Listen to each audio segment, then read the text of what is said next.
나훔서가 나오죠. 나훔서는 서두에 있는 것처럼 니느웨에 대한 경고라고 말씀하고 있습니다. 니느웨가 어디입니까? 니느웨. 이전에 이제 주전 8세기에 니느웨를 향해 나아갔었던 한 사람, 요나죠, 요나. 요나가 니느웨에 가서 이제 복음을 전했습니다. 그래서 뜻하지 않게 니느웨 백성들이 하나님을 향해서 죄를 자백하고 하나님께 나아가는 모습들이 나옵니다.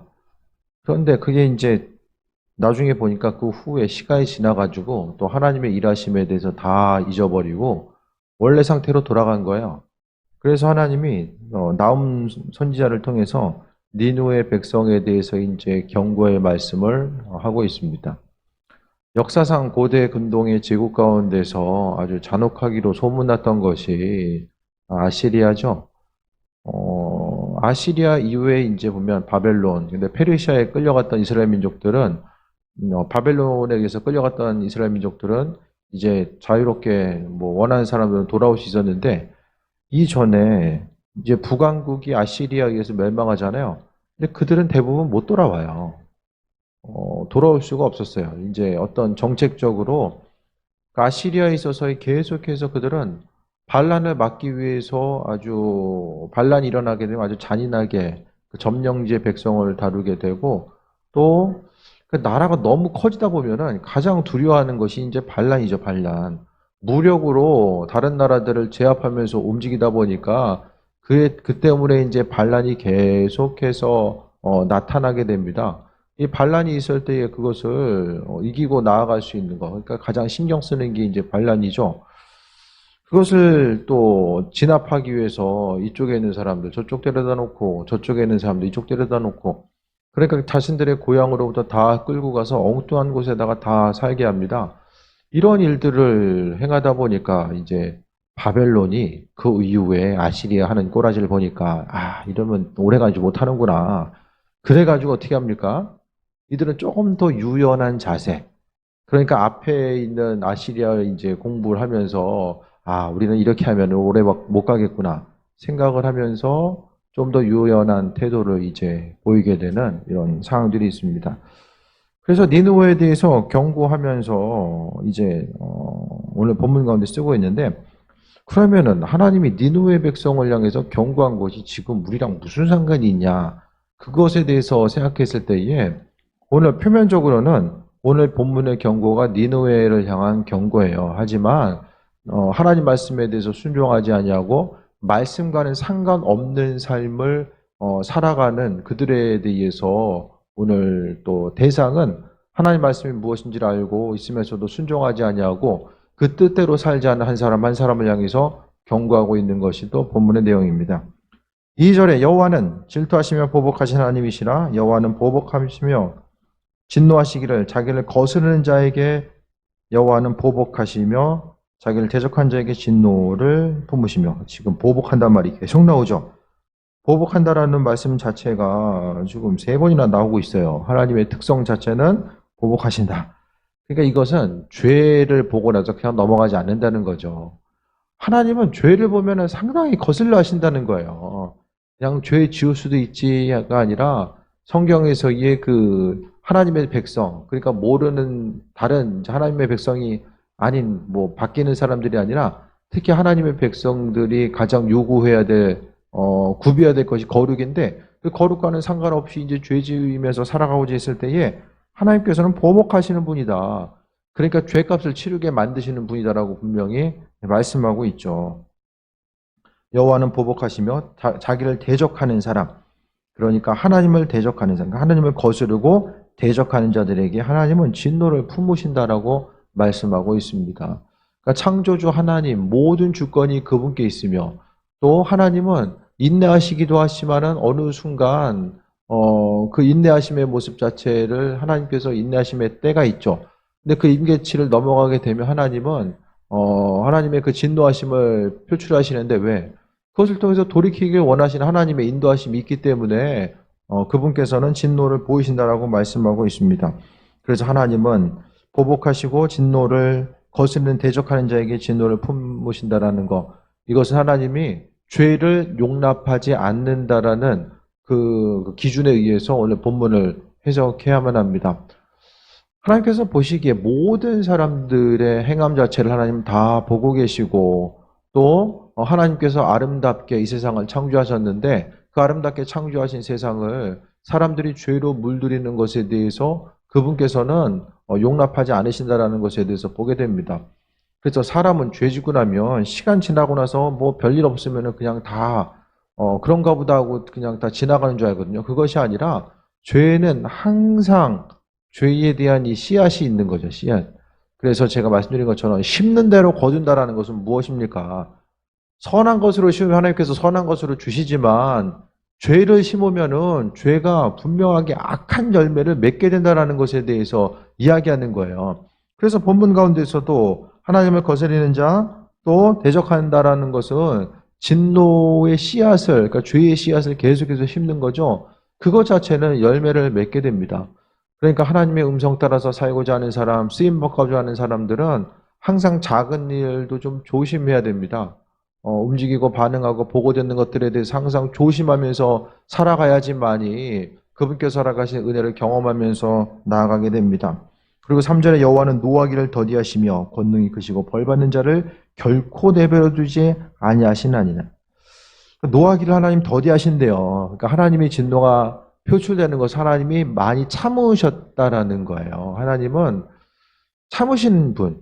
이 세상에서 우리가 한 결과, 우리가 죄 지은 대로 하나님께서 다 인내하지 아니하시고 벌을 내리셨으면 이 땅에서 견딜 수 있는 사람이 누가 있겠습니까? 다 진노 가운데 징계받고 사망 권세 가운데 흔들릴 수밖에 없을 텐데 하나님은 노하기를 더디하신다.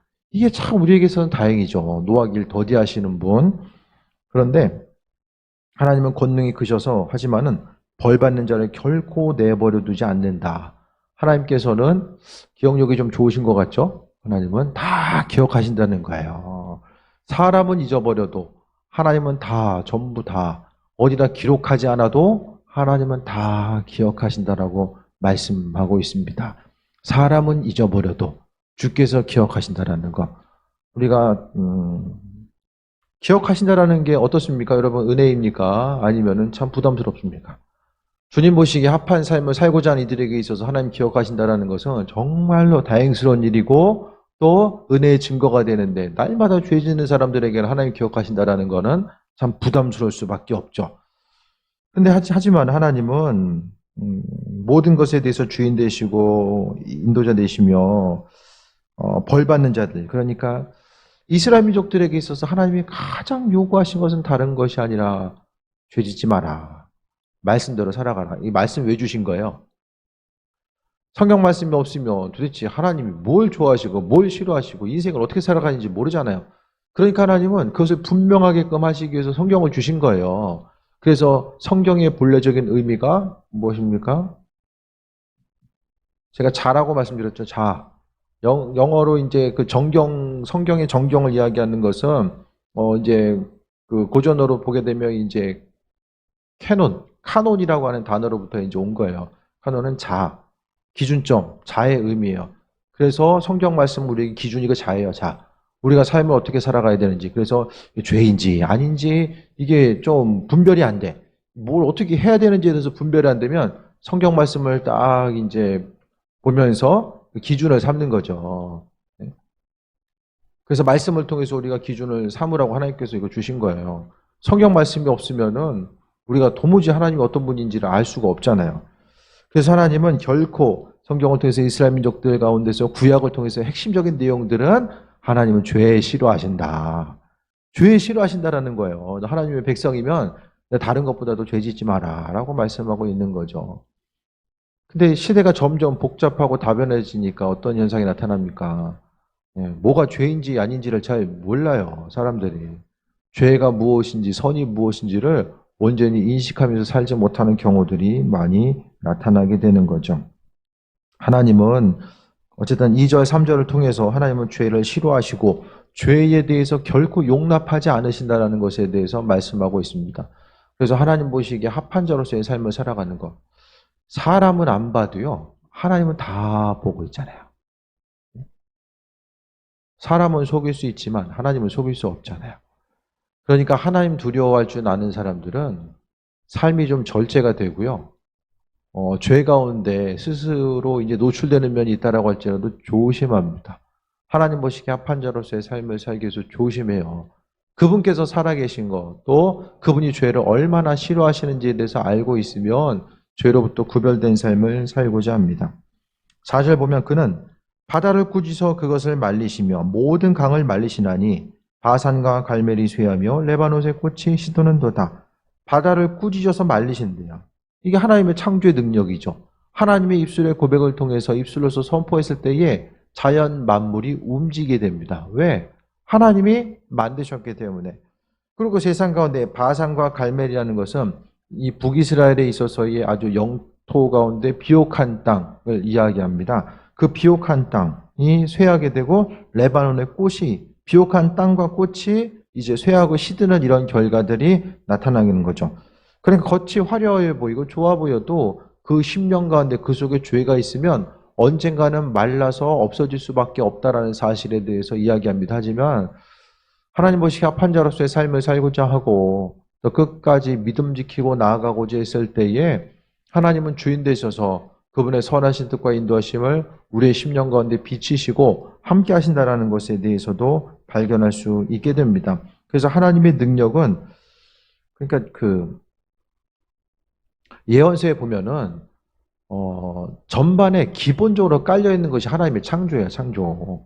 하나님의 주인 되시고 창조주 되신다라는 것이 그 생각을 가지고 성경에 있어서의 기본적인 그 재료 자체가 하나님 창조하심이구나. 그것에 대해서 머리에 인식하면서 두고 성경을 보면은 성경이 전혀 이제 새로운 시각으로 좀 열리게 되는 부분이 있습니다.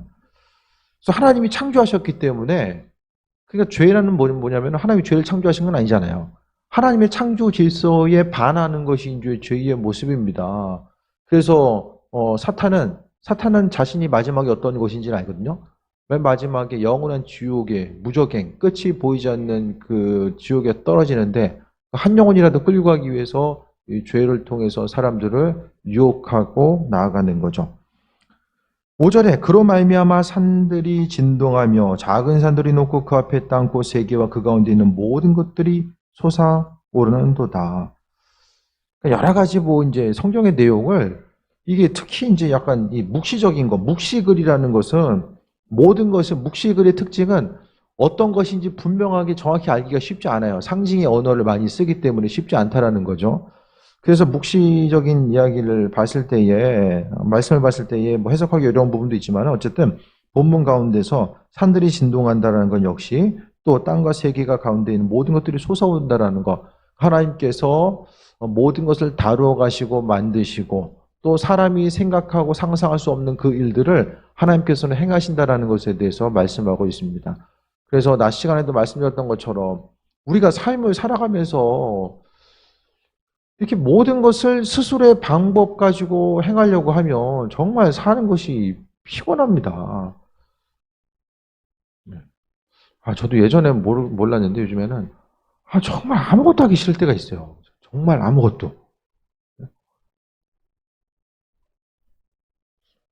그냥 움직이는 것 자체가 그냥 숨만 쉬고 있는 그거 있잖아요. 아무것도 그냥 하기 싫을 때가 좀 가끔씩 이게 올 때가 있더라고요. 그러니까 인생이 삶에 있어서 점점 더 삶을 살아가면 살아갈수록 육신은 약해지는데 계속해서 어떤 것에 대해서 힘쓰고 노력하고 뭘 더 해야지만이 이전보다 더 해가지고 그것을 통해서 힘쓰고 노력하고 결과를 얻고 하나님 좀 내가 힘쓰고 노력하는 것 좀 도와주세요. 이게 주체가 하나님이 아니라 내가 되는 거, 하나님 내 인생 가운데 좀 도움 주시는 분으로서만 인식이 되면은 정말 인생을 산다는 것 자체가 너무 힘든 일이 아닐까라는 생각을 좀 해보게 됩니다. 하루하루 삶의 여정 가운데 우리가 나이를 얼마나 먹든지 간에 중요한 것은 모든 일들 가운데 하나님이 행하신다는 것을 보게 되면 모세도 그렇고요. 갈렙도 그렇고 또 성경에서 쓰임받았던 수많은 사람들이 그들의 그 힘과 노력에 의해서 쓰임받았던 것이 아니라 하나님께서 주신 힘과 능력을 공급받아서 움직이잖아요. 그래서 우리는 내 날마다의 삶은 하나님께서 만드시고 이끄시고 인도하시고 그 일이 어떤 개인적인 일이든 뭐 사업적인 일들이든 간에 무엇이든지 간에 스스로 너무 이렇게 많은 걸 하려고 힘쓰지 마세요. 좀 그게 이제 내려놓음과 연결될 수도 있고 좀 힘을 좀 빼야 됩니다. 하나님께서 전심을 다해서 달려가라고 할 때는 그냥 이것저것 안 보고 달려가는 게 맞는 건데요. 눈에 보이는 환경이 어렵고 뜻대로 되지 않는다라고 해서 그냥 스스로 어떤 것을 더 열심히 더 많은 것을 할 수 있을까? 내가 몸을 더 움직여가지고 상황을 좀 역전시켜야 되겠다. 그것보다는 하나님께서 무슨 말씀을 어떻게 하고 계시는가? 거기에 더 마음의 중심을 두어야 됩니다. 그것이 바로 창조주 하나님을 대하는 우리의 자세예요. 그래서 너무 이제 무리수를 두지 말고 항상 하나님의 이끄심과 인도하심의 길이 무엇인가를 더 바라보는 거죠. 다윗도 중간중간 그의 이제 행적들을 보면 중간중간 좀 스스로의 방법 가지고 해보려고 했던 부분들도 조금씩 이제 비춰지는 부분이 있지만 그래도 그는 하나님께서 자신의 삶을 다루어 가신다라는 그 믿음의 고백이 계속해서 이어지거든요. 우리의 삶의 어떤 가운데서는 마찬가지입니다. 무엇을 어떻게 하든지 간에 하나님께서 행하신다라는 것. 그러면 삶의 행동이 어때야 됩니까? 그분께서 행하신다라는 것을 믿으면 그 믿음대로 살아가는 거예요. 믿음대로 살아가는 게 뭐죠? 하나님 마음에 합한 자로서의 삶을 살아가는 거죠. 그러니까 내 삶을 하나님께서 주관하시고 인도하신 것에 대해서 소망을 가지고 있으면 그 이후의 삶은 하나님 기뻐하신 일들이 무엇일까? 어떤 것을 원치 않으실까? 오로지 삶의 기준을 거기에 두고 살아가는 거예요. 그렇게 하다 보면 나머지 것들은 아버지께서 일하시고 인도하심을 또 우리가 경험할 수 있게 됩니다. 6절에 누가 능히 그의 분노 앞에 서며 누가 능히 그의 진노를 감당하냐? 그의 진노가 불처럼 쏟아지나니 그로 말미암아 바위들이 깨지는도다. 사람이 죄 짓는 거는 습관적으로 반복해 주는 것도 있지만 하나님 두려워하지 않기 때문이에요. 죄에 대한 두려움이 뭔지를 모르기 때문이죠. 그래서 죄 짓고 나서도 당장 별일 없으면은 그냥 별일 없나 보다. 익숙한 거예요. 죄 짓는 것이 익숙하다 보면은 이제 또 나중에 가서 한순간에 또 어려움 당하게 됩니다. 진노가 불처럼 쏟아진대요. 그런 말미암아 바위들이 깨지는 거예요. 좀 상상이 되십니까? 하늘에서 막 불이 떨어져 가지고 그 불의 위력 때문에 바닥에 세상에 바위들이 깨지는 미사일이네. 지금으로 이야기하면 이 미사일이 거의 퍼붓는 거죠. 그래서 그것으로 인하여서 이 소돔과 고모라가 멸망할 때에 하늘에서 이제 불이 떨어져 가지고 멸망하게 되잖아요. 그러니까 삶을 통해서 하나님에 대해서 그분의 사랑과 하나님 두 가지 속성이 있잖아요. 하나님의 사랑과 하나님의 공의. 하나님의 성품을 이루고 있는 두 가지 핵심적인 것이 하나님의 사랑과 공의. 공의라는 것은 하나님 보시기에 합한 자로 이들에게 은혜와 상급을 주시고 잘못된 방향으로 나아가는 이들을 징계하시는 것이 하나님의 공의죠. 그러니까 두 가지가 이제 함께 있다라는 거예요.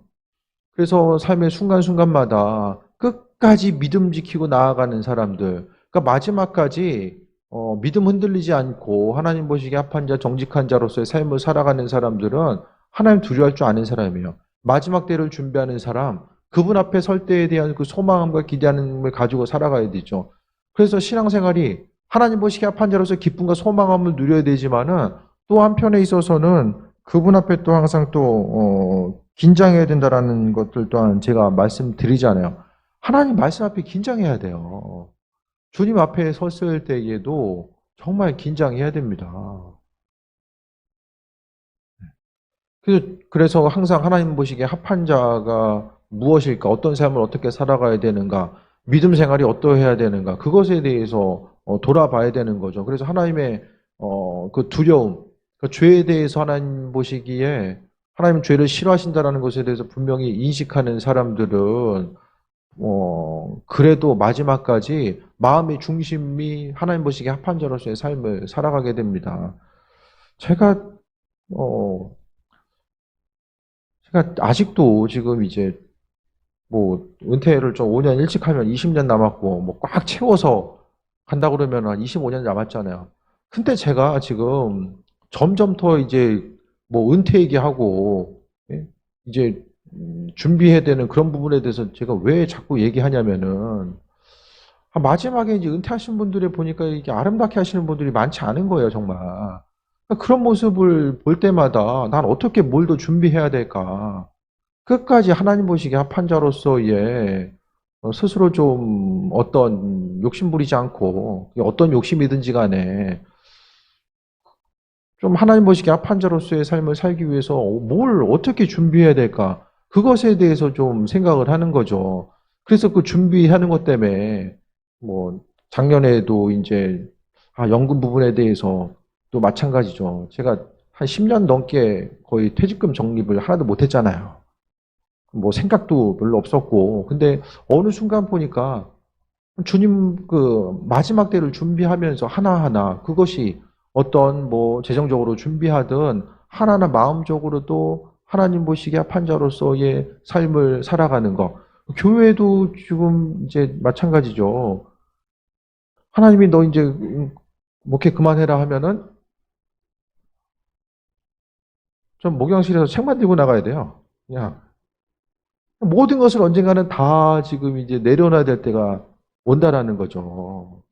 그러니까 그런 부분에 대해서 지금부터도 항상 인식을 하는 거예요. 모든 것이 다 주님에 속한 것이고, 그래서 하나하나 신경 쓰고 나아가는 것 자체가 정말 우리도 다 하나님 보시기에 합한 자로서 주님 만날 그때에 대해서 소망감 가지고 나가지 않으면 그냥 옆 사람도 이러니까, 뭐 이 정도는 이렇게 하니까, 신앙생활 하는 데 있어서 이 코로나 시국에 뭐 다들 이러고 신앙생활 하니까, 이렇게 물들면서 거기에 마음이 중심 두고 살아가다 보면 하나님의 뜻이 무엇인지도 모르고 환경 따라 움직이고 반응하다가 모든 것이 다 이게 하나님 주신 것들에 대해서 누리지도 못하고 그냥 이것도 아니고 저것도 아닌 상태에 대해서 움직이다가 사라질 수밖에 없다라는 것을 말씀드립니다. 그러니까 하나님 두려워할 줄 아는 사람들은요 항상 조심해요. 생각하는 거 조심하고 행동하는 거 조심하고 말하는 거 조심하고 내 마음과 생각이 여전히 하나님을 향해 있는가. 하나님 보시기에 가장 큰 죄가 무엇입니까? 마음이 떠난 거예요. 주님과는 상관없는 곳에 마음이 중심을 두는 것이고 마음이 떠난 것이 바로 가장 큰 죄의 모습입니다. 그래서 오늘 본문 가운데 하나님은 하나님 분노가 임하실 때에 아니 그 풍성한 하나님의 은혜, 사람이 감당하기 힘든 이 풍성한 은혜를 경험해야 되는데 이 하늘에서 날아오는 이 불을 맞아가지고 이게 바닥도 바위도 파괴시킬 만한 그 불의 그 진노가 임하면 되겠습니까? 그럼 어떤 사람에게 이 전무후무한 정말 사람이 감당하기 힘든 감당할 수 없는 그 은혜를 어떤 사람에게 주시겠습니까? 내 인생을 손해보려고 하지 않고 삶을 통해서 모든 것을 다 누리려고 하는 사람들에게 그 은혜가 임하겠습니까? 하나님의 도우심을 하나의 그냥 도움, 어떤 양념적인 요소로 생각하는 이들에게 그분의 도우심이 임하겠습니까? 아니죠. 삶에 있어서의 하나님 자신이 주인 되심에 대해서 고백하는 사람들, 오로지 눈에 보이는 것은 그리스도 예수 그분밖에 안 보이는 사람들이 바로 그 풍성한 은혜를 누리면서 살아갈 수 있게 됩니다. 7절에 보면 하지만 계속해서 진노 가운데서도 하나님은 또 뭐라고 말씀하십니까? 7절에 여호와는 선하시며 환난 날에 산성이시라. 그는 자기에게 피하는 자들을 아시느니라. 그러면서 그가 범람하는 물로 그것을 진멸하시고 자기 대적들을 흑암으로 쫓아내신다. 무엇보다도 하나님은 환난 날에 산성이시다. 방패이시고 산성.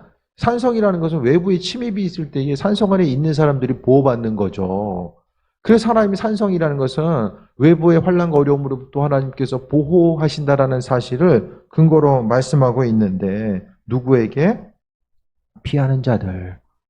하나님의 방법대로 살고자 하고 그분께서 주인 되심에 대해서 고백하는 한 사람 한 사람을 향해서 하나님은 산성 되신다라고 말씀하고 있습니다. 욕심 부리고 죄지 있는 삶이 아니라 정말 아버지께서 내 삶의 주인 되십니다라는 사실에 대해서 고백하고 또 믿음으로 살고자 하는 그 한 사람 한 사람에게 하나님은 은혜와 인도하심으로 더하신다라는 것에 대해서 또 발견할 수 있게 됩니다. 그래서 하나님은 범람하는 물로 그것을 진멸하시고 자연을 통해서 진멸하시고 그러니까 이것이 이제 상징적인 의미일 수도 있어요. 하나님의 방법, 범람하는 물로 진멸하는 것이 이제 애굽을 통해서 하나님께서 애굽의 군대가 쫓아왔을 때에 그와 같이 행하시잖아요. 대적들을 흑암으로 쫓아내신다. 그래서 하나님이 어떻게 하신다라는 거예요? 무엇을 이용하십니까? 하나님의 창조한, 하나님께서 창조하신 그 창조 질서를 통해서 우리를 보호하시기도 하시고 대적들을 진멸하시기도 하신다라는 사실을 아울러서 우리에게 말씀해 주고 있습니다. 하나님의 사랑과 공의, 이 두 가지가 우리의 심령 가운데 항상 있어져야 됩니다. 그래서 날마다 이거 죄 졌는데 이거 벌 받으면 어떡하지? 우리가 벌 받기 싫어가지고 예배하고 하나님 마음에 합한 상태로 사는 것이 아니라 아버지 은혜에 대한 감사와 그 사랑 때문에 우리가 새해 먹고 살아가게 되는 거죠. 모든 것이 다 하나님의 은혜임을 고백하면서 그 은혜 가운데 나아가는 것입니다. 또 한편에 있어서는 죄 앞에서는 항상 우리가 죄의 요소 앞에서는 항상 조심해야 된다는 사실을 잊지 말아야 됩니다. 죄는 그냥 묻어놓고 지나가는 것이 아니라 항상 다시 말씀드립니다. 죄는 열매 맺습니다.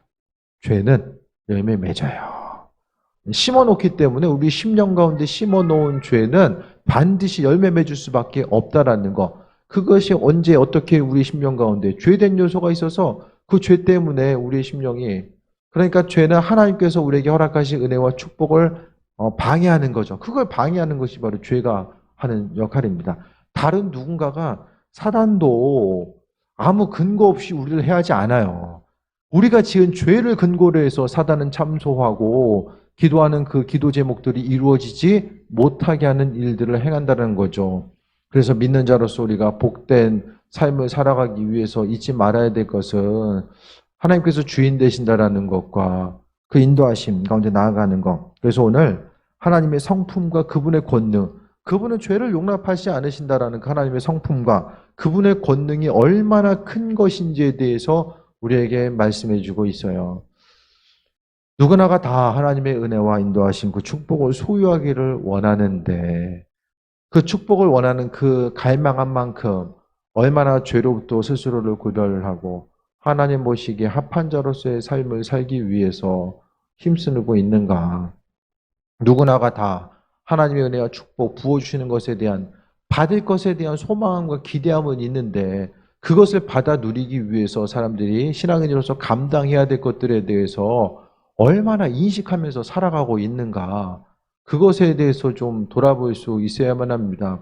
믿는 자로서 항상 하나님의 선하심과 일하심과 인도하심, 그 한 가지 한 가지를 좀 다시 한번 기억하며 믿는 자로서 하나님 기쁘시게 해드리는 삶, 예배를 드려도 그렇고 기도하는 것도, 예물을 드리는 것도, 나누고 섬기는 것도 다 그 중심에는 하나님 기뻐하시겠지. 그것 한 가지죠.